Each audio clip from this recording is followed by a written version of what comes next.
a igreja tem que fazer? Amém? Pregar o evangelho de Jesus Cristo. Amém? O que está perto do coração de Deus é o seu Filho e o que o seu Filho fez por nós na cruz. Ele quer que o mundo inteiro saiba.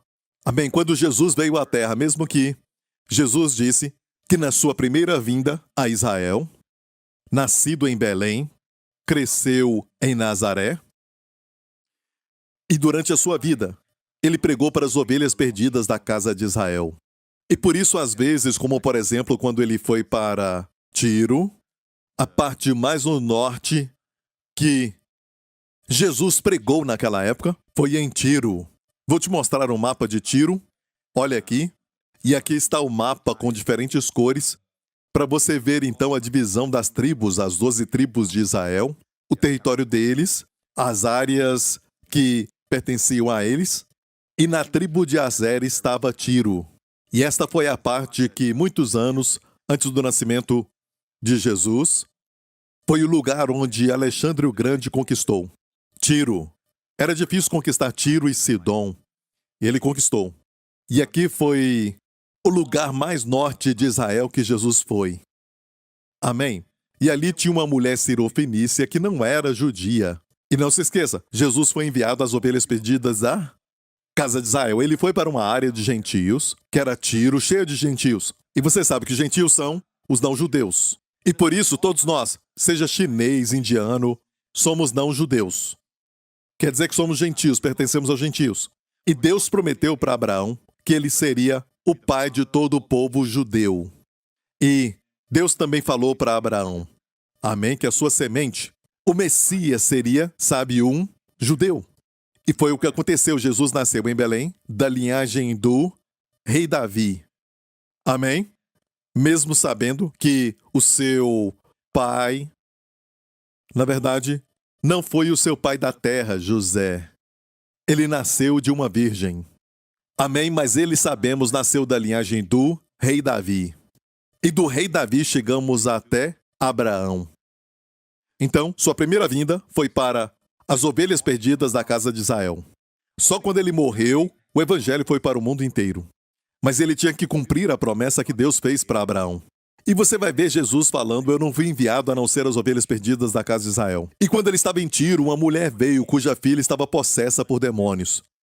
E ela pediu ao Senhor, mas ela veio na verdade fingindo, como se fosse uma judia. Ela disse, filho de Davi é uma expressão usada pelos judeus sobre o Messias. Somente eles podiam usar isso naquele tempo. E ela veio querendo se parecer uma judia, e Jesus não a respondeu. Ela continuou incomodando o Senhor, e os discípulos falaram, despede-a. E ele disse, eu não fui enviado a não ser as ovelhas perdidas da casa de Israel. Ele disse, e ela não era ovelha perdida da casa de Israel. Essa foi a sua primeira vinda, mas você crê que Jesus tem compaixão e amor no seu coração? Mesmo por ela? Por que será que ele foi para Tiro? O lugar mais longe das suas viagens, qualquer viagem que ele fez, o lugar mais longe que ele foi Tiro. Por que ele foi lá primeiramente? Por causa daquela mulher. Ele atravessou o mar da Galileia por causa de um homem que estava tão possesso, o homem mais endemoniado. Ele atravessou o mar da Galileia por causa daquele homem. Mesmo cansado e dormindo no barco, ele fez por causa daquele homem. Por causa de uma alma. Amém? E então, Jesus falou o seguinte para aquela mulher, não é bom pegar o pão dos filhos. Neste caso, ela queria cura para sua filha. Então, o pão dos filhos é a cura. Diga, pão dos filhos. Você vai comer o pão dos filhos. Se você está doente, você vai receber cura, saúde. Amém? E Jesus falou, não é bom pegar o pão dos filhos e dar para, escute bem, os cachorrinhos. Ele falou cachorrinhos. Certo? Um termo diminutivo, se a sua Bíblia diz cão, não está correto. E os cachorrinhos eram amados, e sabe de uma coisa? Naqueles dias, Jesus estava usando a linguagem do povo judeu, que chamavam os gentios, ok, não se ofenda, de cachorros. Ok? Mas Jesus usou a expressão, não é bom pegar o pão dos filhos e dar para os cachorrinhos. Ele falou com carinho, mesmo ela não tendo aliança. Naquela época, os gentios não tinham aliança com Deus. Deu uma saída para ela. Por quê? Os cachorrinhos pertencem onde?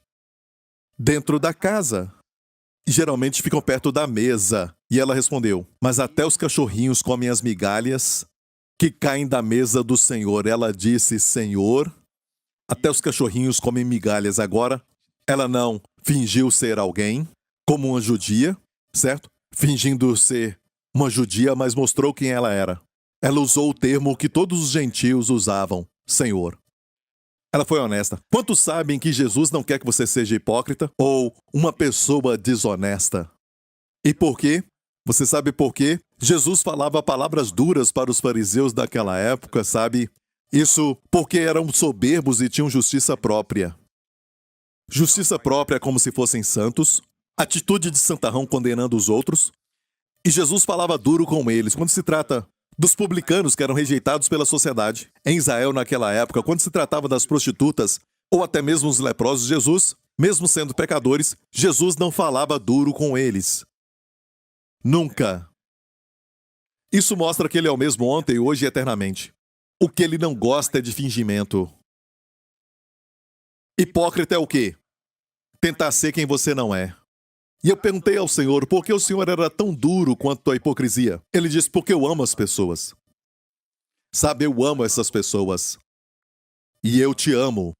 E eu não quero que você venha a mim tentando ser outra pessoa, porque se eu te amo, quando tenta ser outra pessoa, você não vai se sentir amado. Porque você vai achar que eu amo aquela outra pessoa, aquela pessoa que não é você. É como se você fosse namorar, como se fosse um rico e você não é. Quer impressionar a garota e pede emprestado um carro, pede emprestado... E não vai durar muito tempo, você não pode fazer isso a vida toda. E ela vai se apaixonar por um falso você. Um pseudo. E se você perguntar, você já está pregando? Sim. Eu já comecei a pregar a palavra. Certo? E para que você se sinta amado, você tem que deixar a pessoa ver quem realmente você é. Então, quando ela se apaixona por você, certo? Feio, bom ou mal, você sabe que é amado. Posso ouvir um amém? E o Senhor quer que você saiba que somente quando você for você mesmo, se é um pecador, isso não é problema para ele. Ele veio para ser o Salvador. De certa forma, os pecadores têm. Porque são pecadores, têm o direito. Porque são pecadores, têm o direito a um Salvador. Aqueles que acham que são santos não têm direito a um Salvador. Se você é um pecador, diga ao Senhor que você é um pecador. E ele diz: eu sou um melhor Salvador do que você é um pecador. Não pode pecar mais do que a minha graça. A minha graça é maior do que o seu pecado. A minha graça é maior do que as suas cadeias. É maior do que os seus vícios. Posso ouvir um amém? Então, não finja ser quem você não é. E sabe o que Jesus falou à mulher? Aquela mulher de Tiro falou para ela. Ele disse: ó mulher, grande é a tua fé. Foi um teste. Grande é a tua fé. Seja feito conforme a tua fé. Primeiro a elogiou pela sua fé. Viu que Jesus sempre elogiou, sabe, uma grande fé nos evangelhos. Para os gentios, um foi um soldado romano, o centurião, e agora essa mulher. Ambos gentios, que não conheciam a lei, só conheciam Jesus. Um pouco sobre Jesus, que realmente importou no final, vira o seu coração. O seu coração não iria reter a migalha que cai da mesa do Senhor. Com aquela migalha. E que presente divino. Não era qualquer migalha, porque aquela migalha expulsou o demônio daquela menina. Quando ela foi para casa, a filha estava curada. E eu quero falar para vocês como estudar a Bíblia. Ok? Coisas que o Senhor me ensinou. E essas coisas são coisas que, se eu ensinasse num seminário, sabe, você passaria por todo o currículo. Mas eu quero falar, não baseado naquilo, mas baseado em como o Senhor me ensina. Por todos esses anos. Coisas em que eu acho que devemos colocar o nosso foco e que também são muito necessárias quando estudamos a palavra de Deus.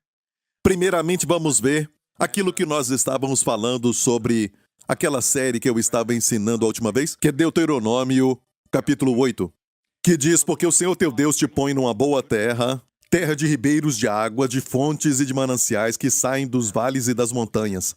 E mencionamos recentemente sobre o paralelo entre a terra de Israel, como a herança para os filhos de Israel, O que para nós é a Bíblia, é a palavra de Deus.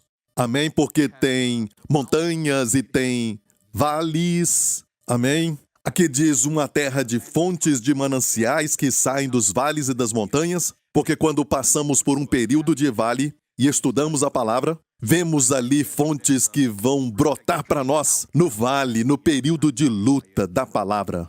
Amém? Essa é a nossa herança. O que você faz com a terra? Amém? Para Israel era cultivar a terra, cavá-la. Amém? Plantar sementes. Olha, você não pode fazer a chuva descer. Isso somente Deus pode fazer. Você só tem que orar e confiar em Deus para isso. E quando vemos, o povo do Egito confiava totalmente no rio Nilo. E ninguém conhecia a nascente do rio Nilo. Amém? Olhavam para baixo. Mas para Israel, Deus disse assim para Israel: não façam como os egípcios. Olhem para cima. Tem que pedir a Deus a chuva. Se a chuva não viesse, não haveria colheita. Não teria comida para eles. Tinha que olhar para cima. E estamos chegando no período em que tudo agora indica que você tem que confiar em Deus. Sabe, aquilo que é automático, aquilo que nós não valorizamos. Sabe, coisas como a colheita é grande no mundo inteiro. Se este país aqui não tiver abundância, sabe, vamos importar de um outro país ou daquele país. Não. Olha, amigo, é como se estivesse agora em um período de escassez no mundo inteiro. Em alguns lugares tem uma seca que nunca tiveram como aquela, não somente em 10 anos ou 20 anos, mas em questão de 100 anos. Em outros lugares é uma inundação que nunca tiveram em 50 anos.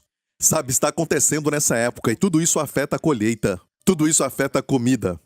Amém? Não saia agora e corra para ver se ainda tem comida lá fora, certo? Eu só estou te falando que não dá para confiar nisso. E tudo isso que nós confiamos porque nós vemos estão sendo agora, sabe, removidas de nós. Mas a Bíblia fala sobre a fome. E quando estudamos fome, a Bíblia fala muito de fome. Seja na época de Abraão, até dos seus filhos, como Isaac, que passou pela fome. Mas foi durante essas fomes que eles prosperaram. Prosperavam de uma forma significante. Não que não prosperavam nos bons tempos, mas especialmente como Isaac, que semeou na época de fome e o Senhor o abençoou. E ele colheu 100 vezes. 100 vezes naquele ano de fome. Olha, Isaac é uma figura da semente de Abraão. E a Bíblia diz que se você está em Cristo, você é descendência de Abraão. E herdeiros de acordo com a promessa. Então Isaac é um tipo de nós. Amém? A razão por que Deus colocou essa história ali, e eu já estou te ensinando a como estudar a Bíblia, porque quando você olha para histórias como a história de Isaac, ele viveu tantos anos atrás, porque eu tenho que ler isso? Porque ele é você. O que ele passou, como você passa pela fome, certo? Deus sabe. Olha, Deus conhece o ano de 2030 antes de acontecer. Ele conhece 2050. Olha, Deus sabe porque Deus está fora do tempo e quando ele planejou a Bíblia, ele a fez muito relevante e fala contigo agora. E todas as histórias do passado falam com você agora. Tem sempre uma palavra para hoje. Você pode ler e dizer: pastor, eu já memorizei o Salmo 23. Bem, o Salmo 23 ainda pode falar com você. Não pense por um momento que você já o esgotou. Não pense por um momento que você o esgotou. Amém? Mesmo memorizando. Medita nele, Deus vai te dar mais. E você vai ver fontes que vão subir destes vales. Enquanto medita, amém, você vai ver jorrar e vai dizer: aleluia! Vai ficar como Jeremias, em Jeremias 15:16, que diz: achando-se as tuas palavras, logo as comi. A primeira coisa que você faz com a Bíblia quando a acha não é dizer o seguinte: o que eu vou fazer? Certo? É uma mentalidade da lei. A primeira coisa que você faz com a palavra é comê-la. É para comer. É para comer. Se perguntar ao Senhor, certo? Por que as pessoas estão se rebelando? Porque as pessoas estão viciadas em drogas? Porque elas estão presas a alguns tipos de vícios? E porque elas não conseguem se libertar? Porque estão deprimidas? Porque tanta gente deprimida hoje, certo? Sabe o que ele fala? Estão famintos. Estão com fome. A primeira coisa que o inimigo ataca é sempre a colheita. E sabe, quando a Bíblia diz que Gideão estava malhando o trigo, ele malhava o trigo no lugar que era o lagar. E não era o lugar certo para você malhar o trigo. Malhar o trigo é como estudar a palavra de Deus. É o trigo, certo? O pão da vida. Malhava o trigo para comê-lo. certo? E ele o fazia à noite, para esconder de quem? Os midianitas. Os midianitas iam ali, sempre na colheita. Quando os judeus tinham uma colheita, eles vinham e roubavam a colheita deles. E eles ficavam nas montanhas e quando a colheita chegava, eles roubavam a colheita. Então, Gideão fez isso em oculto para ter uma colheita secreta, malhando secretamente, colhendo secretamente, certo? Porque ele queria, sabe, comer aquilo sozinho, mas Deus falou com ele. Deus chama quem estuda a palavra. Amém? Para alimentar outros. E ontem eu estava estudando a palavra, me preparando para hoje, e eu sempre vejo vocês famintos. Ok? E você pode dizer, Pastor Prince, eu acho que eu estou faminto por mais mídia social na minha vida. Eu acho que quanto mais leio, mais eu me sinto melhor. Não é isso. Você fica vazio, fica mais deprimido. Você está com fome, e fome do pão verdadeiro. Está com fome. E em Isaías diz, por que você trabalha por aquilo que não satisfaz? Amém? Você está com fome. Não está deprimido, está com fome. Sabe, você não está, na verdade, com um coração rebelde. Amém? Você luta por algo porque você tem fome. Já viu pessoas que ficam com fome? Ficam muito iradas? Mulheres? Perceberam isso? Às vezes o marido não está irado com você. Não está irado. Ele está com fome. Olhe para o seu marido e diga amém. Você já passou por isso? Ou isso só acontece comigo? Eu vi o pastor Lawrence levantar sua mão. Ele é um homem muito honesto e Deus ama isso, sabia? O Senhor ama a honestidade. Vocês precisam se arrepender. Amém? E um homem com fome pode ficar muito irado. Certo? Mas a ira, na verdade, não é o seu problema. O seu problema é mais fundo. Ele está com fome. E você está com fome, mas não está comendo verdadeiro pão. E você fica procurando alguma coisa na geladeira, abre a geladeira procurando alguma coisa para comer, mas não acha. E você não vê que é fome espiritual porque você não se alimenta da palavra. E você pega algo e come, e depois de um momento, ainda está com fome. E come mais. Isso é errado, irmão. Sabe, isso não é bom. Você vai ver os resultados que vão te mostrar que não é bom. Amém? Eu vou assistir televisão, vou assistir este drama, eu vou assistir, sabe, este filme, isso, sabe, vai me alimentar. A sua mente fica distraída, é verdade, você se distrai, mas depois que acaba o filme, você vai ficar com aquele vazio, dizendo o que eu quero. Eu vou assistir mais, certo? Não é a resposta.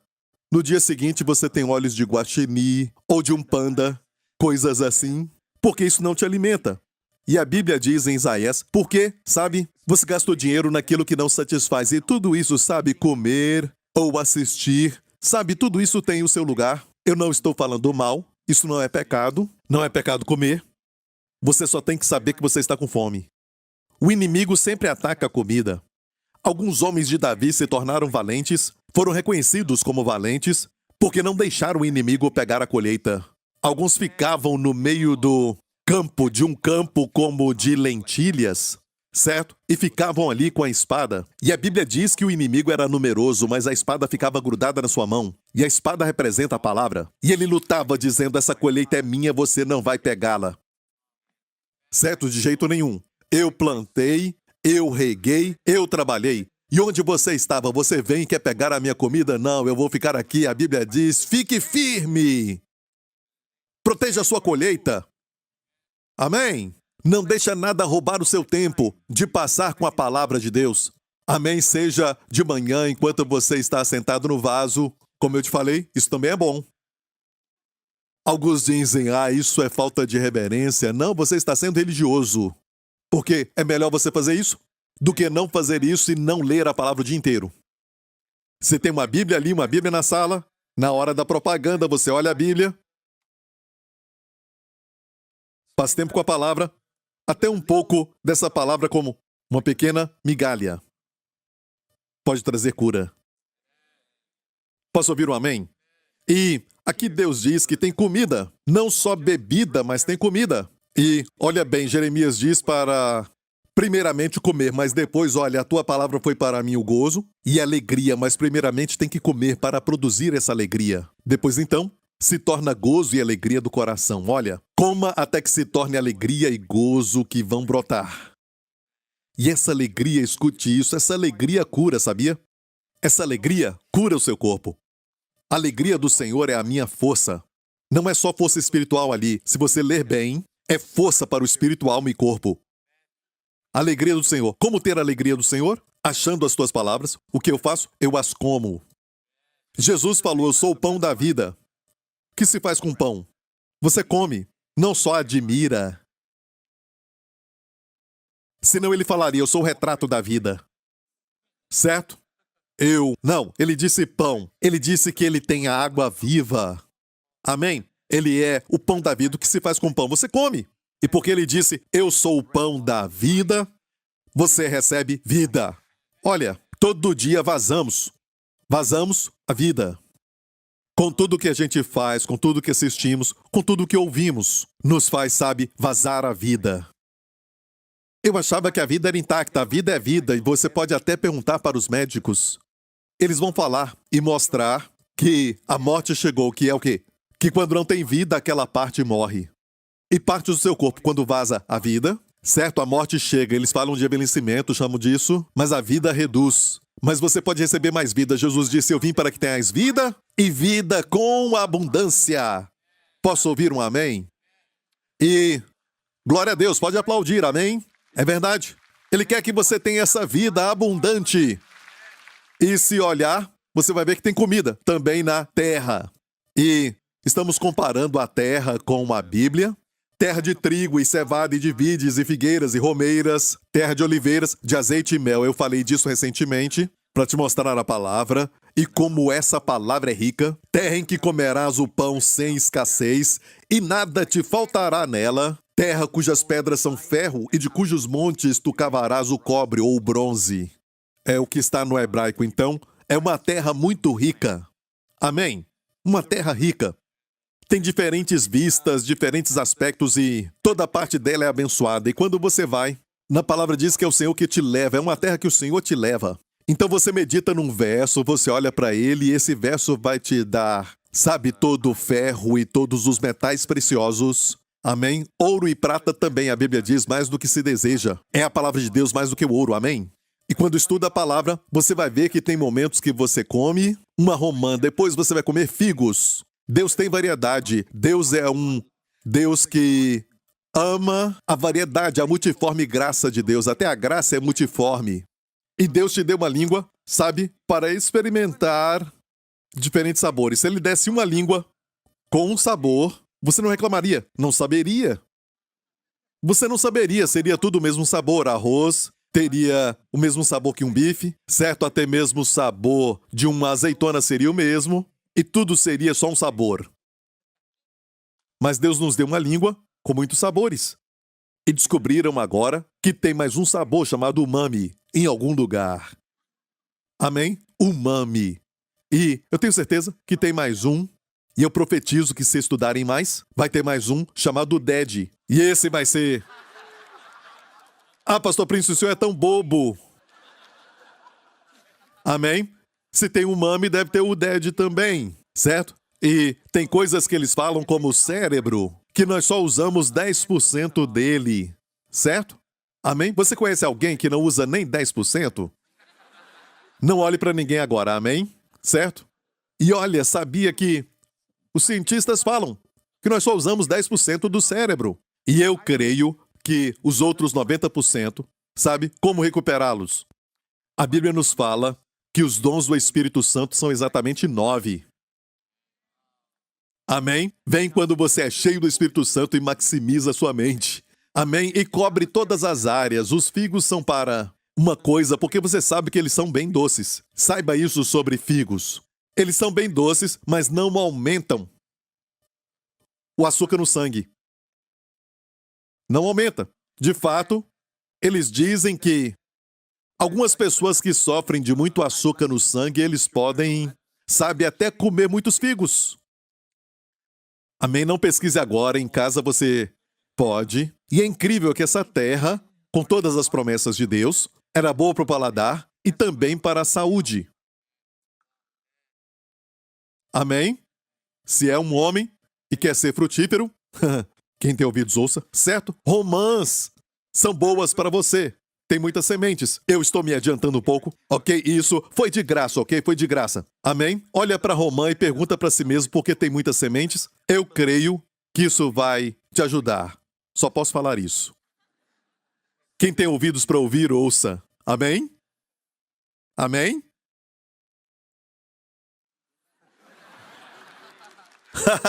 Ok, então, é uma promessa aí. Temos que estudar de forma microscópica, olhando bem perto a Bíblia, certo? Como com um microscópio. E às vezes tem que ser como um telescópio. E podemos olhar, sabe, para Moisés quando ele subiu no Monte Nebo para então morrer e ir para o Senhor. Ele está no Monte Nebo olhando para a terra da promessa. Em Deuteronômio 34, então subiu Moisés das campinas de Moabe ao Monte Nebo, ao cume de Pisga. Alguns já foram lá. Quantos já foram lá? Na Jordânia, onde foi o último lugar de Moisés. Quem foi? Você foi abençoado. Você viu aquela vista? Você viu a mesma coisa que Moisés viu, onde ele ficou no cume do Pisga, no Monte Nebo, e ele olhou para Israel. E hoje, é lógico que está do lado da Jordânia. Ok, o país da Jordânia. Mas naquela época era um só, e ele dali pôde olhar para a terra da promessa. E neste texto, continua dizendo que está em frente a Jericó e o Senhor mostrou-lhe toda a terra desde Gileade até Dan. Olha, ele estava olhando desta forma aqui, olha para mim. A terra da promessa está ali, a Jordânia atrás. Estou olhando para Israel e ele começou assim, desde Dan. Ele olhou para Dan e depois olhou para Naftali, onde está a Galileia, o mar da Galileia. Ele podia olhar só para frente e sabe o que estava na sua frente? Jericó, a cidade mais perto daquela região, na área do Vale do Jordão. Mas ele não fez isso, ele olhou para lá, certo?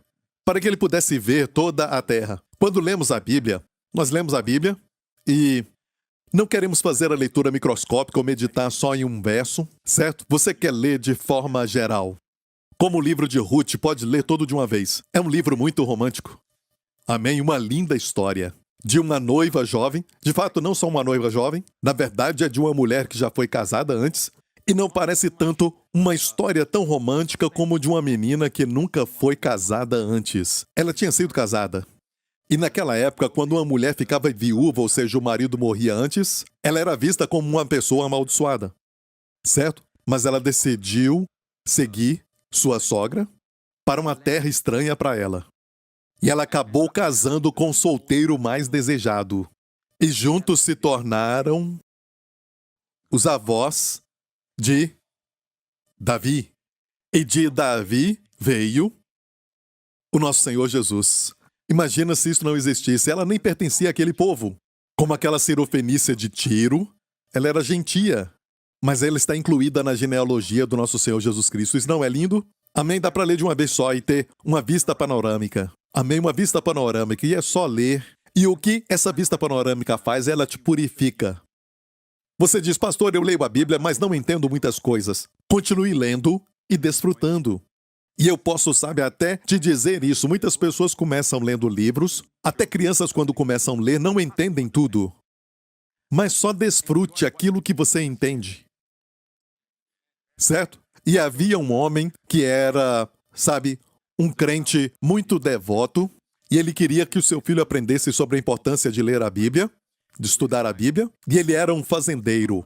E ele falou para o seu filho, havia um ribeiro de águas ali, e disse para o filho pegar um cesto, certo? Um cesto, e então pegar um pouco de água. O filho olhou para ele, achou estranho, certo? Ele tinha uns 7 ou 8 anos de idade, e ele queria mostrar para o seu filho, porque o filho tinha falado, eu leio a Bíblia, mas não entendo. Não entendo nada. E ele disse, pega um pouco de água. E o filho foi, pegou água, e é lógico, aquela água vazou, certo? Ela não ficou naquele cesto de palha. E o filho disse, pai, não tem água. Vai e tenta de novo. Ele foi e voltou de novo e a água tinha saído. Sabe, não ficou nada. Ele disse, pai, não adianta. Não dá para carregar água nisso. Viu, filho, quão limpo o cesto está agora? Mesmo não segurando a água. Se você não entende a Bíblia, tudo bem. Continue lendo, porque está te lavando. Ela te lava. Tem um efeito de purificação. Tem um efeito de cura. A mesma coisa, se você é honesto, E se você diz, eu não quero ler nada que eu não entendo, se você for honesto, porque estamos falando de comer a palavra, aplique para sua comida. Você entende toda a comida nos seus ingredientes que você come todo dia? Ah, sim. Bem aqui nós temos vitamina E nesse pequeno feijão. E este arroz que tenho aqui, sabe, tem isso. Você fica pensando em tudo isso ou você somente come? Quando se trata da palavra, pense da mesma forma. Não tente entender o ingrediente e tudo mais. Somente desfrute. E muitas vezes Deus vai falar diretamente de algo que aconteceu no passado. Você entendeu isso? Isso te ajuda? E o primeiro princípio para se lembrar do que eu falei, eu tenho que repetir isso porque algumas pessoas não ouviram antes. A primeira coisa que você quer ver é Jesus nas Escrituras. E é por isso que você tem que pegar até as palavras da lei e torná-las palavras de Cristo. Você entendeu? Torne a palavra da lei as palavras de Cristo. Como se faz isso? Jesus fez isso no mesmo dia que ele ressuscitou, certo? E eu vou falar rapidamente. Para aqueles que não ouviram isso, Jesus ressuscitou e você acha que tinha uma coisa importante para ele fazer. Mas sabe o que ele fez? Ele foi caminhar com 2 discípulos desanimados. E ele impediu que seus olhos vissem quem ele era. Certo? E essa parte é interessante, porque mais tarde nós vemos o porquê. Eles estavam desanimados e olha como ele os trata. E ele disse assim para eles, ó tardios de coração para crerdes, porque eles falaram, nós pensamos que seria ele quem remisse, falando dele. Pensávamos que ele ia remir Israel, sabe, estabelecer o seu reino e tudo mais. E Jesus disse, ó tardios de coração para crerdes. Tudo aquilo que os profetas falaram. Viu? Eles não sabiam. E tem 2 coisas contra a igreja. Porque eles eram discípulos, crentes, que às vezes são tardios para crer. Se você sabe, vem um outro problema. É tardio de coração para crer. Qual é a cura para a tolice, ignorância e tardios para crer? Todos querem uma fé grande, amém? Não queremos ser tardios para crer, amém? Qual é a resposta? A Bíblia diz que começando por Moisés, Jesus disse no verso 27, começando por Moisés, e quando falamos começando por Moisés, o que é isso? Os 5 primeiros livros da Bíblia. Moisés não foi o autor, Moisés foi simplesmente o escritor, como um secretário. Deus foi o autor. Toda escritura é inspirada por Deus. Cada palavra. Eu disse cada palavra. Quando Jesus ficava de frente dos fariseus, sabe? Alguém diz que a ideia foi inspirada, não as palavras. Não, nós cremos na inspiração plena da palavra de Deus. Quer dizer que cada palavra foi inspirada. Cada palavra, até cada letra. E olha, Jesus ficava de frente dos fariseus naqueles dias que não criam. Sabe, aqueles que eram os fariseus e também os saduceus, que não criam na ressurreição. Os saduceus não criam na ressurreição, certo? E não acreditavam também em milagres. E Jesus falou isso. Porque eles falavam, quando morre acaba, certo? E eles falavam sobre de quem ela será, essa mulher cujo marido morreu e depois o irmão casou com ela, uma lei judaica. O irmão tinha que casar, certo? E finalmente, todos eles morreram e ela foi para o céu. As pessoas perguntam coisas que não têm sentido. Já pensou nisso? E Jesus respondeu dizendo, e olha, escute muito bem, Jesus é incrível. Ele disse assim, Deus não é Deus de mortos. Ele é Deus dos vivos. Porque eles falavam que não tem ressurreição. Certo? E Jesus falou, Deus não é Deus de mortos, mas dos vivos. E ele citou as Escrituras. Deus disse, eu sou o Deus de Abraão, Isaque e Jacó. Onde está a palavra que o Senhor está tentando mostrar? Sou. Sou. Ele usou uma palavra. Porque se eles existiram e não existem mais, Deus falaria, eu fui o Deus de Abraão, Isaque e Jacó. Mas ele não falou eu fui, ele disse eu sou. No hebraico, tempo presente. Eu ainda sou o Deus de Abraão, Isaque e Jacó. Eles estão comigo. Está ouvindo, igreja? Jesus usou apenas uma palavra e os fariseus não falaram. Ah, você está falando usando só uma palavra, isso não é justo. Eles entenderam. Eles sabiam que a palavra é inspirada, pelo menos para eles. Comparado até com crentes hoje, que não creem na inspiração verbal das Escrituras. Paulo, nos seus escritos em Gálatas, ele falou, Quando Deus prometeu a Abraão e disse: "A tua semente eu darei estas promessas." Perceba, ele disse, Deus não falou isso no plural, sementes. Mas ele falou semente. Paulo discutiu usando somente uma letra, o S. Na nossa língua, no hebraico, o plural, ele falou só de uma letra. E nenhum deles falou, você está falando de uma letra, eles entenderam. A Bíblia é inspirada. Você estuda algo e olha, você está vendo a mídia social e não sabe o que é verdade. Até alguns vídeos são manipulados. Está me ouvindo? E você ouve dessa pessoa, daquela pessoa, e você não sabe se é verdade. Quando se trata da palavra, é a verdade. Jesus falou da palavra na oração sacerdotal. Ele disse, a tua palavra é a verdade. Santifica-os na tua verdade, separa-os do mundo. Olha, igreja, não fomos chamados para imitar o mundo. E do outro lado, não fomos chamados para nos isolarmos do mundo. Porque se nos isolarmos, como vamos impactá-los? Não fomos chamados para imitar nem para nos isolar, mas para impactar os que são do mundo. E como fazermos isso? Jesus disse, a tua palavra é verdade. Santifica-os, separe-os de toda impureza, da sujeira, de tudo que está no mundo, da maldição. Santifica-os enquanto estão no mundo, ele disse. Santifica-os na tua verdade. A tua palavra é a verdade. Falamos a verdade, conhecereis a verdade?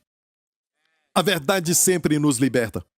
Por isso o inimigo quer te afastar da verdade da palavra de Deus. Ele fica alegre quando você não passa tempo com a palavra, certo? E também, você não está se purificando, certo? Ele tenta te falar, você não precisa, é só para pastores como Mark, como Lawrence, não para você. Não. Até uma criança. Timóteo era uma criança. A palavra, na verdade, ali é um bebê. A Bíblia diz, porque conheces as Escrituras, 2 Timóteo 3. Vamos ler isso então. Isso aí, olha.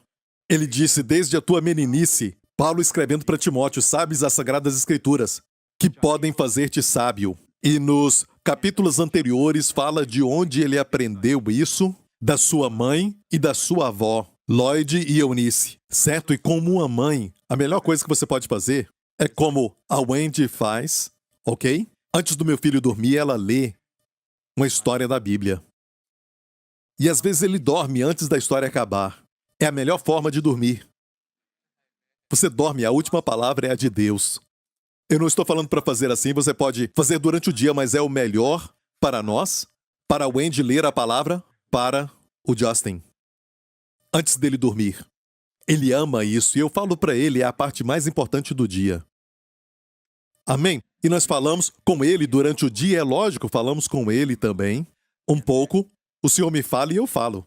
Amém? Mas a leitura bíblica que fazemos à noite está fazendo algo nele pela palavra. Amém? E Timóteo tinha essa bênção. Ele aprendeu a palavra com a sua mãe e a sua avó. O seu pai era gentio. E não sabemos se ele era salvo ou não. Certo? E ele aprendeu as Escrituras com a sua mãe e a sua avó. E aqui diz que fazem-te sábios para a salvação. E quando você pensa em salvação, não pense somente ser salvo do inferno. Salvação é uma palavra que inclui muitas coisas. É a palavra para cura. Te torna sábio para a cura. Te torna sábio para a libertação. Te torna sábio para a proteção. Te torna sábio para a plenitude. Amém? Plenitude. Nenhuma parte sua quebrada, nenhuma parte que tem que consertar. Você chega no lugar da Shalom. Shalom quer dizer plenitude. Posso ouvir um amém? Ok.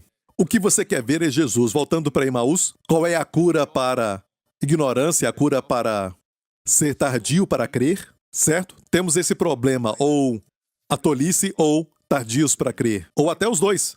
Certo? E começando por Moisés e por todos os profetas, explicava-lhes o que deles se achava em todas as Escrituras. Olha isso. Então, Moisés são os 5 primeiros livros. Gênesis, Êxodo, Levítico, Números e Deuteronômio. E nestes 5 livros, Jesus também está. Ele está no tabernáculo em Êxodo, ele está no sangue nas portas na Páscoa, certo? Colocaram sangue nas portas. Ele estava lá, ele estava lá. Na história de Gênesis, quando Deus falou para Abraão, sabe? Certo? Falou para Abraão, pega o teu filho, o teu único filho. Amém? Mas Abraão tinha 2 filhos. Certo? O outro era Ismael, naquela época. Certo? Mas Deus falou, toma o teu filho, o teu único filho, o filho a quem tu amas. Uau! E Deus disse, ofereça-o. Mas Deus não queria Isaac como oferta. Deus estava, na verdade, falando de quem? Do seu filho. Toma o teu filho, falando para ele mesmo, o teu único filho. Deus amou o mundo de tal maneira que deu o seu filho unigênito. O teu único filho, o filho a quem tu amas. E você tem que saber que ele te ama, porque o filho que ele entregou lá na cruz é o filho que ele ama. Você deve saber que você é amado por ele, para ele dar o filho que ele ama por você. Certo? Você lê e diz, uau, e é uma forma de ensinar. Qual é o seu Isaac? Que está no seu coração? É um ídolo? Você tem um ídolo no coração? Certo? É o seu Isaac que você tem que entregar. Olha, isso pode ser uma interpretação secundária. Às vezes você quer corrigir as pessoas que são, sabe, podemos dizer, quem trocou as prioridades, quem inverteu as prioridades, mas eu não acho que é a forma principal de ver as Escrituras. A principal é ver Jesus. E este outro é muito pesado, certo? E você pensa, eu tenho um Isaac? Ah, não. A minha esposa está grávida e nós queríamos colocar o nome Isaac. E às vezes isso se torna pesado. É sobre você? Não é sobre você. Mas pastor, por quê? Porque o Senhor o cegou, não o cegou, mas impediu que eles vissem quem ele era. Porque o Senhor falou isso comigo. Eu nunca ouvi ninguém pregar isso. O Senhor me falou isso anos atrás, quando eu perguntei por quê. O Senhor não se mostrou com o corpo ressurreto. O Senhor disse que era mais importante para eles me verem nas Escrituras do que me verem em pessoa. Porque se eles me vissem em pessoa e crescem, então hoje todos iriam dizer, falou comigo, vocês iam dizer, nós nunca te vimos em pessoa. Mas quando eles o viram nas Escrituras, ele deu para todos nós oportunidade igual. Hoje, de vê-lo nas Escrituras. Posso ouvir um amém? Certo? Essa é a cura para ignorância e para tardio para crer. Sua fé vai crescer. Amém? Sem fé é impossível agradar a Deus. A próxima coisa é que quando você lê o Antigo Testamento, e você sabe que eu amo ensinar no Antigo Testamento, você sabe disso, certo? Quando você lê do Antigo, o primeiro princípio é este, número 1, veja Jesus. Por que ver Jesus? Porque quando você vê Jesus, você se torna como ele. Vamos ver o verso 18. 2 Coríntios 3:18. Mas todos nós com o rosto descoberto, e eu fiquei sorrindo para mim mesmo, porque descoberto quer dizer sem máscaras. E eu disse, uau, porque eu não tinha planejado ensinar sobre coberto ou não coberto, porque é um culto especial para Singapura, certo? Mas, aconteceu assim. Todos nós com o rosto descoberto, refletindo como um espelho a glória do Senhor, somos transformados de glória em glória, na mesma imagem como pelo Espírito do Senhor. Viu isso? Somos transformados quando o contemplamos. Onde o contemplamos? Nas Escrituras. Pastor, pode provar isso nestes versos? Sim. Dá para esperar? Vou te mostrar. Eu vou te mostrar que é ver Jesus das Escrituras, assim como os dois no caminho de Emaús fizeram. Os corações se aqueceram. É a alegria e o gozo do coração. Amém? E olha isso, Emaús quer dizer banho quente. Amém? Era onde, naqueles dias, algumas pessoas, os romanos tinham banho quente, então as pessoas iam lá, especialmente os romanos, e eles então se mergulhavam. Quem tinha problema na pele, isso nos fala que era um processo de cura. Como ser curado? Vendo Jesus nas Escrituras. Que a palavra de Deus habite em vós com toda a sabedoria. Outro princípio que tem que ter quando estuda o Antigo Testamento, especialmente, o Novo é muito direto. Certo? O Antigo Testamento, tipos e sombras. Se não tiver cuidado, você pode fazer aquilo que está lendo, uma lei. Por exemplo, tem uma lei que diz não atarás a boca do boi enquanto debulha. Em Deuteronômio, vamos ver isso? 25, verso 4. Não atarás a boca ao boi quando trilhar. Quer dizer o quê? Que quando o boi ficava trilhando trigo, ou algum tipo de grão num círculo, e o boi ficava se movendo de uma forma circular naquele lugar, rodeando o chão, Ele fazia isso, sabe, carregando uma madeira, e a madeira moía. Colocava ali o trigo ou algum tipo de grão, certo, para moer, e era difícil uma pessoa fazer isso. Eles usavam uma outra pequena, mas a grande, para moer mais, tinha que usar um boi. E o boi ficava rodeando, e tinha muita palha ali, naquele lugar. E ele disse, não ate a sua boca, como faz com o cachorro. Por quê? Porque você é pão duro e está com medo de perder todo o grão que você tem, certo? E se você é um boi, por favor, não coma do grão que está no chão. E Deus disse, porque Ele cuida dos animais também. Ele disse, não ata a boca do boi. Ele pode comer enquanto trabalha. Se for inteligente, um boi bem alimentado trabalha mais. Isso quer dizer mais lucro. Não seja tolo, certo? Amém? Deus sempre te beneficia. Mas, quando lemos isso, tem uma aplicação para hoje, certo? Não ate a boca do boi.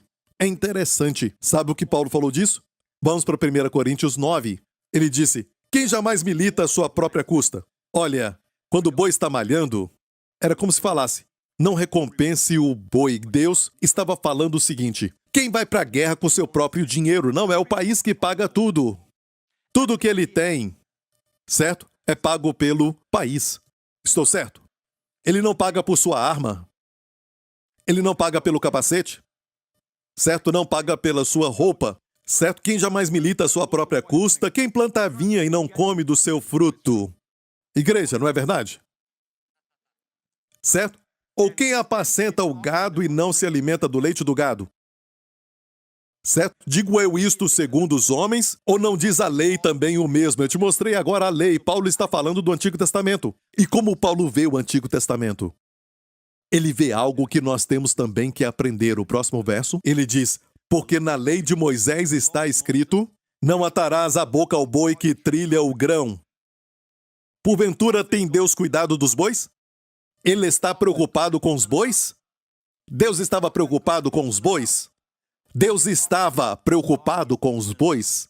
Como eu falei, sim, Deus cuida dos bois também, é verdade. Mas essa lei foi dada para nós nos aprofundarmos.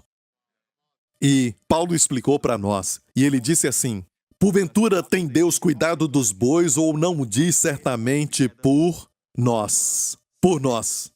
Por nós! O que o boi tem a ver comigo? Está falando do meu tamanho?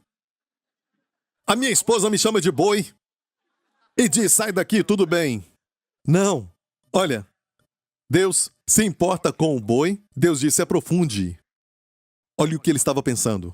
Ou não o diz certamente por nós? E responde, certamente que por nós está escrito.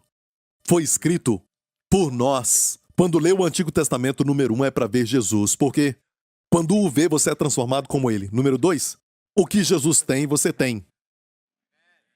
E você tem que aprender o que ele tem. O que você vê Jesus fazer, você é capaz de fazer, porque contemplando você se torna como ele. É a primeira coisa que tem que fazer.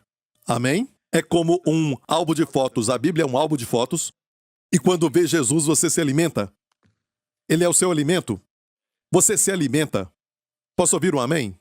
É um álbum de foto de Deus, do seu filho amado, o filho que ele ama.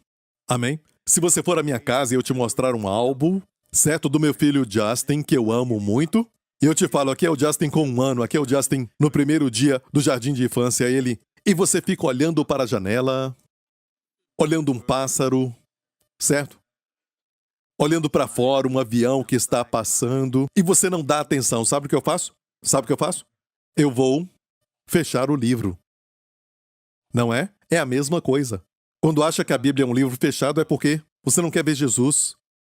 Deus ama te mostrar Jesus. O Espírito Santo foi enviado para glorificar Jesus.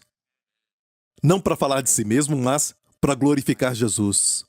E ele vai te ajudar. Amém? E quando você vê Jesus, é assim, aquele que tem o filho tem tudo. Amém? Havia um homem rico, muito rico, que colecionava arte. Colecionava arte muito cara. E ele tinha um filho muito querido, um filho que ele amava. E o seu filho morreu numa guerra. Esse homem envelheceu e não teve mais nenhum herdeiro, e ele também morreu.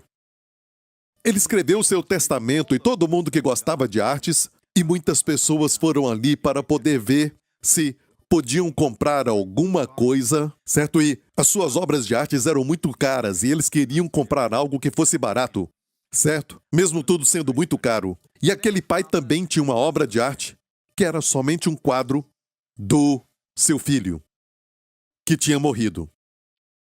Então, eles começaram um leilão e chamaram todos os participantes. E o leiloeiro falou: o primeiro, certo, que vamos vender é o quadro do seu filho. E ficaram olhando uns para os outros porque ninguém queria comprar aquele quadro. Certo? E finalmente, um senhor idoso lá atrás ficou em pé e disse: certo, eu vou comprar. E a oferta era $10 e ele disse: eu compro. E este idoso lá atrás era, na verdade, o governante da casa, que amava aquele garoto. Ok?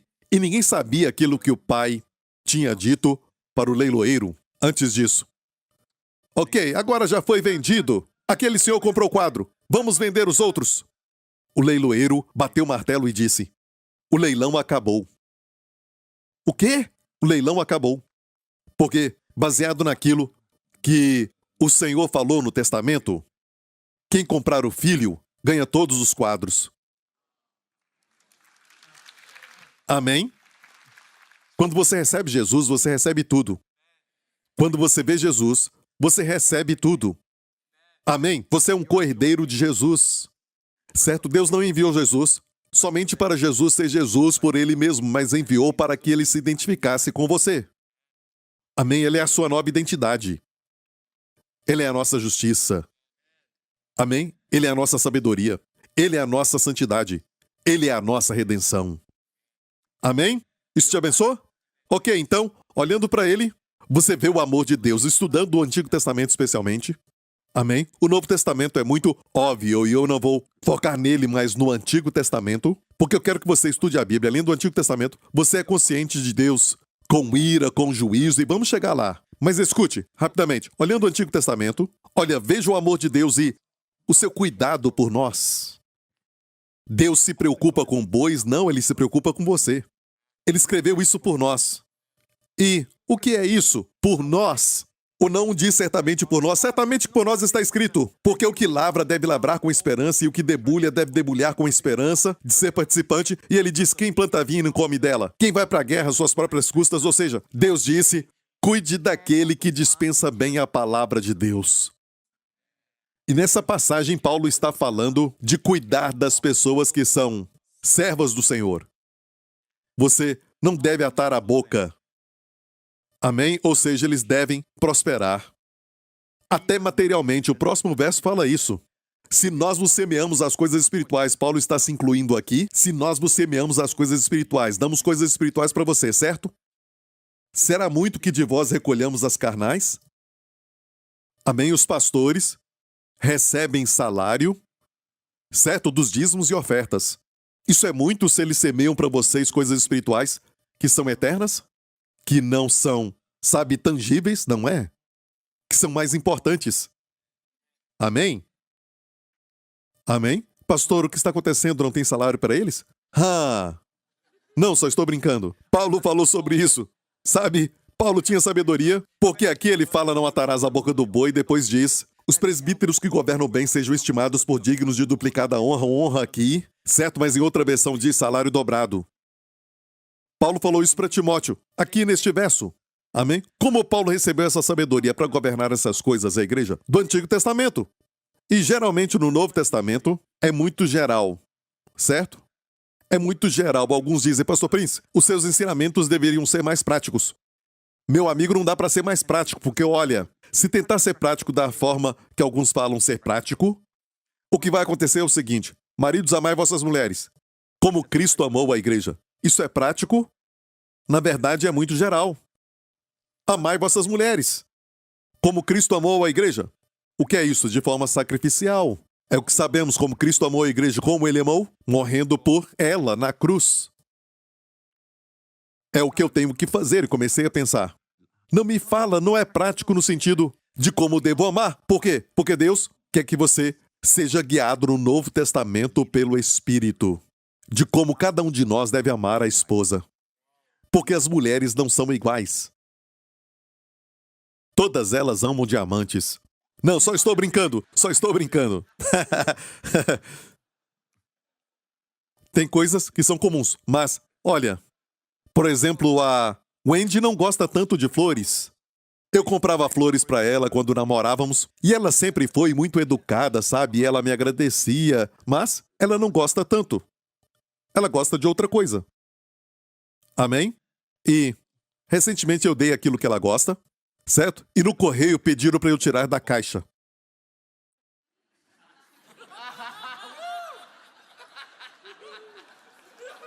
Esquece, você é muito devagar. Você vai entender, certo? O aniversário dela é semana que vem. E eu tento dar para ela um presente que ela vai gostar muito. Amém? Que ela possa pegar e abraçar, certo? Mas o correio me pediu para sair da caixa.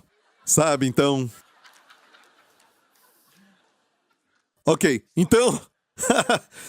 Só olhando para o Antigo Testamento, Paulo foi capaz de ensinar algo. E quando alguém fala que eu não sou prático, ok? Não, pensa muito bem, certo? É perigoso falar para as pessoas, você tem que fazer isso como marido. 5 coisas para fazer, e essas coisas podem te sabotar. Não é exatamente aquilo que precisa. E você está voltando para a lei. E alguns amam isso. As pessoas amam isso porque é mais fácil falar o que tem que fazer do que me mostrar. Mas se você estudar as cartas de Paulo, seja Efésios, Colossenses e tudo mais, você vai ver que Paulo começa com verdades posicionais. O que eu chamo de riqueza do crente. Depois vem o caminhar. O primeiro é a riqueza, nos 2 primeiros capítulos, ou 3 capítulos, depois o andar, capítulo 4 de Efésios. Depois vem a batalha. Permanecer firme contra principados e potestades, certo? Por a armadura de Deus. Então, temos riqueza, caminhar e batalha. A sua batalha não vai ser boa se você não entender a riqueza que você tem. Tem que entender quem você é. E isso eu chamo de indicativos, na teologia, indicativos. E depois vem os imperativos, o que fazer. Mas até os imperativos são gerais, porque Deus quer dar espaço para o Espírito Santo. Como Paulo disse, vocês foram ensinados a amar uns aos outros. Como? Vocês foram ensinados por Deus como amar uns aos outros. Deus nos ensina a amar. Ele ensina como cuidar dos filhos. Ele ensina todas as coisas. Amém? Ele vai te falar que às vezes fazer esta coisa é certa, é romântico, às vezes fazer aquilo é errado. Até um filho corrigir na hora errada, se o Senhor não te falar, pode ser ruim para o filho, e não corrigir nunca pode ser ruim para o filho. Ela tem que sentir o seu amor e cuidado por ela. A disciplina pode melhorar o filho. Sentem amor, é engraçado, mas sentem amor quando você corrige. E sabe, tem pessoas que foram criadas numa família rica e se tornam rebeldes, e uma das coisas que dizem é: o meu pai nunca me corrigiu. Não se importava com o que eu fazia. Faço isso para chamar sua atenção. Até nos filmes dá para ver isso. Certo? Ok, então, olhando para o Antigo Testamento, seja consciente do amor de Deus nos versos. Pastor, é difícil porque muitas coisas do Antigo Testamento são julgamento, a ira de Deus. Como interpretar isso? Bem, viu a perspectiva de Paulo quando ele interpretou a lei? Interpretou à luz do amor de Deus. Certo? Podemos interpretar à luz do amor de Deus e o julgamento, a arca de Noé e coisas assim. Vou te mostrar algo muito rápido. Certo? Mais um princípio bíblico, Salmo 136. Louvai ao Senhor porque Ele é bom, porque a sua benignidade dura para sempre. Porque a sua benignidade dura para sempre. Em hebraico, certo? Rodula Adonai Kitov, Kileolam Hasdou. Hasdou de Hased. Ok? Então aqui nós temos Kileolam Hasdou. Kileolam, todo verso. Verso 1 até o 26 do Salmo 136. Termina assim. Todo verso termina assim. A sua benignidade dura para sempre. Deus fez isso, a sua benignidade dura para sempre. Olha isso. Vamos ver aqui alguns exemplos. Aquele que só faz maravilhas, quero que diga, a sua benignidade dura para sempre. Aquele que por entendimento fez os céus, a sua benignidade dura para sempre. Aquele que estendeu a terra sobre as águas, porque a sua benignidade dura para sempre. Aquele que fez os grandes luminares, porque a sua benignidade dura para sempre. E entendemos isso. Entendemos que quando Deus fez esses atos maravilhosos, amém? E a sua grandeza foi demonstrada. E falamos, naturalmente, a sua benignidade dura para sempre. Mas olha agora o próximo verso. Ok? Mais em frente. Aquele que dividiu o mar vermelho em duas partes, porque a sua benignidade, falamos amém, a sua benignidade dura para sempre. Ele abriu o mar vermelho para o seu povo passar. Estou certo? Olha o próximo verso, que diz... Não, o próximo fala, e fez passar Israel por meio dele, a sua benignidade dura para sempre, e tudo isso entendemos. Ok? Mas olha este verso, que diz, mas derrubou a Faraó com o seu exército no Mar Vermelho. E ainda diz, porque a sua benignidade dura para sempre. É um julgamento. Você está lendo julgamento. Certo? Como a sua benignidade dura para sempre, o foco deve ser a sua benignidade dura para sempre. Sua Hesed, que Leolam Hasdo. Isso no hebraico, louvando a sua Hesed, sua graça. Leolam é para sempre. Como assim? Porque não foi, sabe, boas novas para Faraó e o seu exército. Mas olha, foi boas novas para o povo de Deus. Se ele não derrubasse a Faraó no mar com seu exército, o que aconteceria? Eles estavam com o coração tão endurecido que Deus deu para ele muitas chances de se arrepender e enviou Moisés para falar com ele. Deus deu para ele chance, mais chance, mais chance. Até mesmo o julgamento que veio foi, sabe, 30-1, julgamento pequeno. E ninguém foi ferido, ninguém foi machucado, certo? Ficou tudo difícil, como o mundo está agora. Tudo muito difícil, tudo ficou difícil nos últimos 2, 3 anos. E agora está ficando mais difícil. E o coração ainda está endurecido. E se rebelam, sabe? E toda nação que tem caído interiormente. E ainda brigam contra Deus e os seus caminhos, certo? E, olha, estamos vendo Faraó duro, com seu coração endurecido, não deixou o povo ir, ele seria poupado, certo? Mas não deixou o povo de Deus ir. E diz, ele endureceu seu coração, e no hebraico, diz que o Senhor, então, endureceu seu coração. Mas ele tinha endurecido primeiro. E até aqui estava com o coração duro. Então escute, quando lê julgamento, se pergunte, onde está a misericórdia? Porque em todo julgamento tem misericórdia. Deus mostra misericórdia e amor e graça para alguém. Você tem que ser esse alguém. Você tem que ser aquele para quem ele abriu o Mar Vermelho. Aquele que atravessou. Aquele que ele protegeu de Faraó e dos seus exércitos, vindo, certo? Sabe, como uma inundação para atacá-los e matá-los. E se você pensar de forma errada, coitado do Faraó. Nada de coitado do Faraó. É fácil para você falar isso, mas se alguém quiser matar o seu filho, o seu garoto, certo? Fazer algum mal para o seu filho. Amém? E Deus faz algo antes que aquilo aconteça. Você diz, sua benignidade dura para sempre. Por quê? Ele protegeu o seu filho. E o dilúvio de Noé? Ainda bem que você perguntou. Pega essa mensagem. Noé, a verdadeira história, por Joseph Prince. Ok? Você vai ver como Deus mostrou misericórdia para toda a humanidade e o mundo também. Mas mais importante do que isso, Deus preservou uma família para que uma raça pura ficasse. Uma raça humana. Porque algo aconteceu no mundo da época. Está tudo nessa mensagem. E eu quero falar para você como, sabe, as espécies de animais entraram na arca, sabe, bem novinhos, macho e fêmea, bem novinhos, e como viveram durante os meses do dilúvio. Porque, sabe, muitos animais podem hibernar e tem muitas verdades científicas ali, verdades lindas, como quando Deus disse, venham para a arca, quer dizer que Deus entrou primeiro, ele não disse para entrar na arca, e ele lá fora, ele disse, venham para a arca, ele entrou primeiro. Amém? Ou quando ele disse, certo saiam agora da arca, certo, mais uma vez para sair, ele disse, vocês saem primeiro, eu vou ficar. Isso não é lindo? Coisa simples assim. Estamos em Noé, uma verdadeira história. Por que o dilúvio? Ok? Escute essa mensagem. Certo? Eu conheço o autor. Certo? O pregador, o autor dessa mensagem. Eu o conheço bem. Ele teve que sair da caixa. O laço teve que ser rasgado, sai. Sabe, foi muito ruim. Ele ia pagar pelo peso e tudo mais. Amém, mas...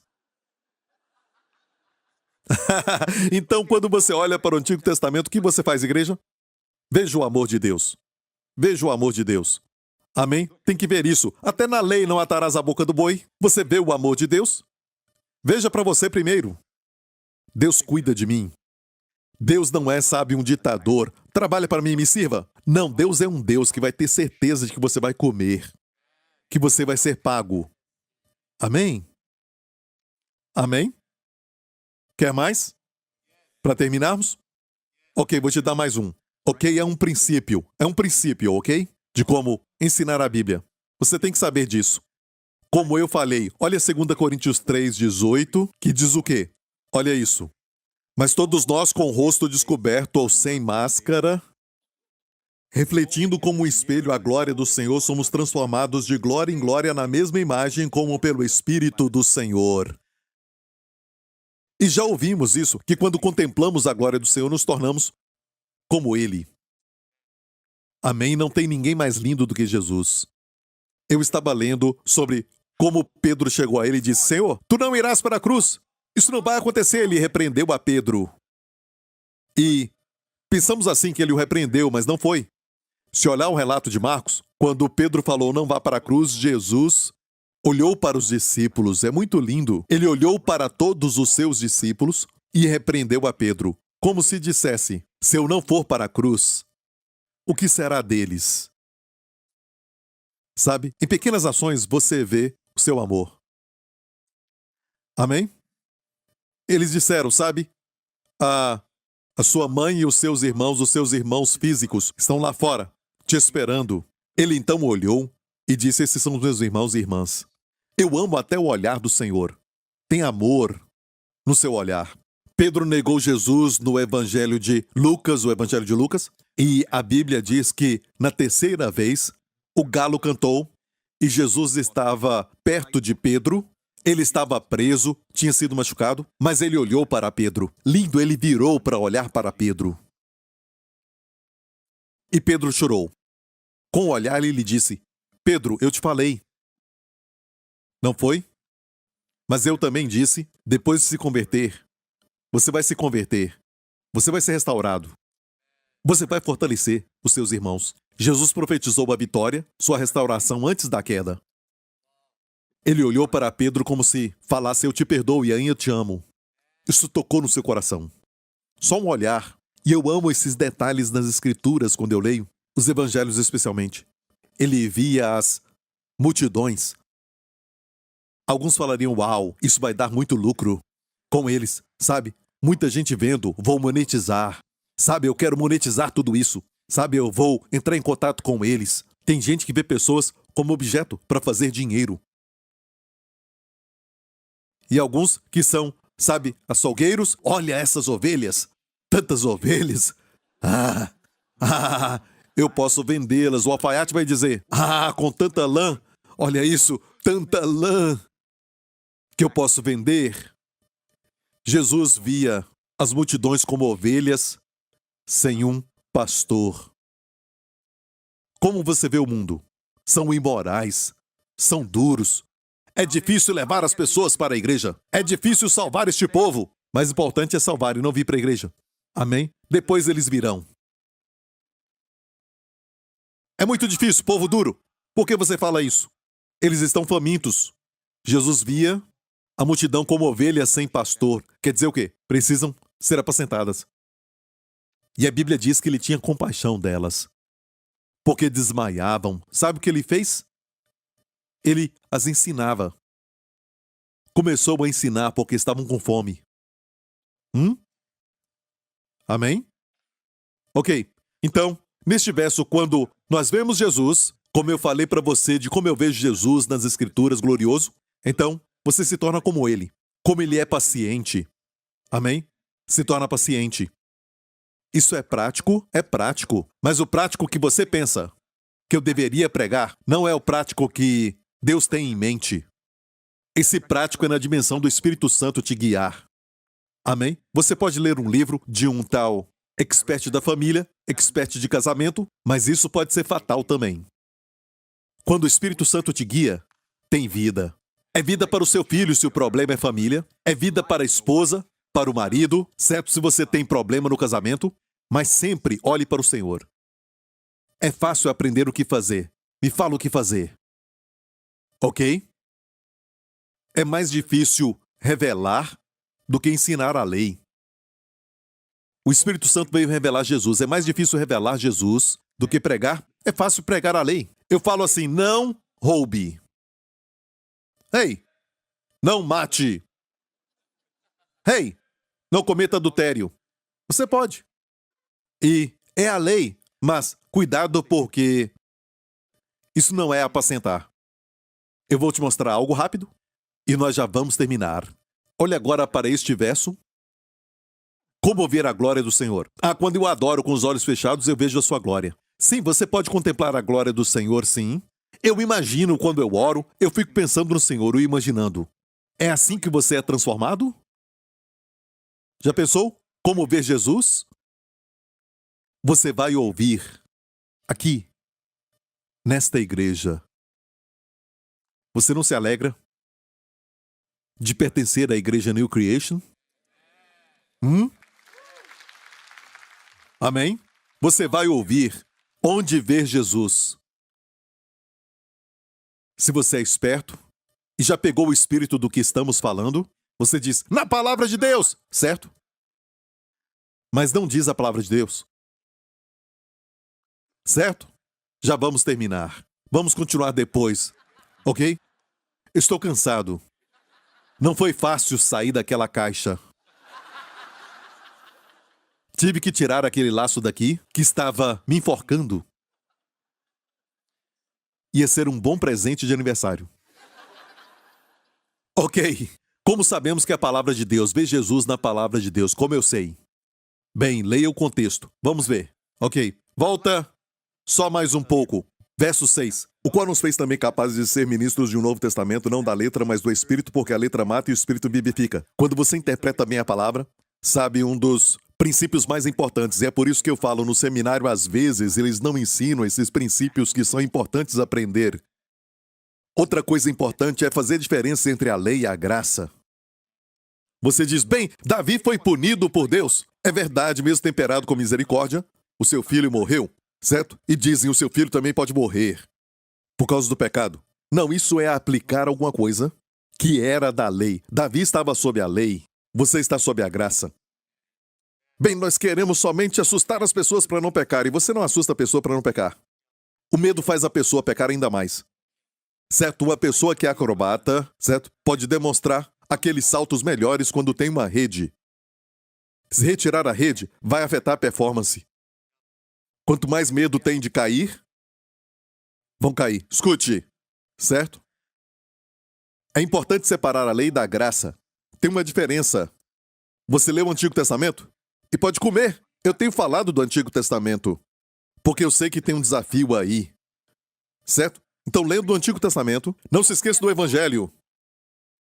O Evangelho é a revelação da justiça de Deus em Cristo. Para eles tinham que cumprir a lei para serem justos. E ninguém pode, ninguém consegue. E finalmente eles tinham que oferecer o holocausto, que é uma figura de Jesus Cristo na cruz. E Deus permitia que eles continuassem e a bênção continuasse, e continuasse, e continuasse, até eles trocarem de Deus, sabe, adorando ídolos. Então foram levados para o cativeiro da Babilônia, porque por causa disso eles pararam de oferecer o holocausto. Nada cobria mais os pecados, uma figura de Jesus. E nós não estamos debaixo disso. Estamos debaixo da graça. Ou seja, Deus olha para nós, escute, como justos em Cristo. Hoje a hipocrisia é não ser quem você realmente é. Se você é a justiça de Deus em Cristo, amém? Jesus se tornou pecado na cruz para que você se torne justo. Amém? A justiça de Deus nele, estou certo? Então você agir como um pecador, fica pecando hoje, você ainda é um pecador que continua pecando e tudo mais, agindo assim, quando Jesus se fez pecado. Olha, Deus não colocou pecado em vocês dois. Amém? Para vocês dois sofrerem. Não! Deus pôs os pecados em Jesus para que ele pagasse, tomasse o seu lugar, para você tomar o seu lugar. 2 Coríntios 5, 21. Se o pecado está nele, A justiça está em mim. Se o julgamento está nele, a graça está sobre mim. Ele foi rejeitado, eu sou aceito e amado. Deus enviou o seu Filho para isso. Tem uma diferença entre a lei e a graça. Essas coisas aconteceram porque estavam sob a lei. Não estamos sob a lei, mas sob a graça. Quando você lê isso com esse entendimento, você pode ler tudo. Eu tinha aquele carimbo, sabe aquele carimbo em vermelho? P-A-G-O, pago. Já viu aquilo? Então, na minha Bíblia, no livro de Levítico, na Bíblia, eu carimbei todas aquelas páginas. Pago, pago, pago, pago. Então, para que quando eu fosse ler, não esquecesse. Se eu ficasse envolvido com os detalhes e ficasse com medo, se não fizer isso, já era. Ou aquilo, já era. Pago. Ou então, se não obedecer, a maldição vem. Pago. Então, leia o Antigo Testamento à luz da obra concluída. Você entendeu isso? Está ouvindo? Certo, e diz aqui, somos ministros da nova aliança, não da letra, mas do Espírito. Então, o Antigo Testamento é a letra. Alguns interpretam assim. Dizem, olha, quando você lê a Bíblia, é somente letras. Você tem que fazer a Bíblia se tornar viva. Então é Espírito. Essa interpretação é errada. Eu sei que alguns falam disso. Alguns ensinam a Bíblia, mas é só letras que mata. Não está falando da Bíblia. Está falando da lei e da graça. O contexto é a lei e a graça. A letra são os 10 mandamentos que vieram no Monte Sinai. O Espírito que vivifica veio no dia de Pentecostes, você sabe. A lei foi no primeiro. E o Espírito que vivifica veio no dia de Pentecostes também. Num outro monte, o Monte Sião. E ali 3.000 pessoas morreram. E aqui 3.000 foram salvos. A letra mata, o Espírito vivifica. Sob a lei é morte. Sob a graça, a vida é dada. Amém? Você entendeu isso?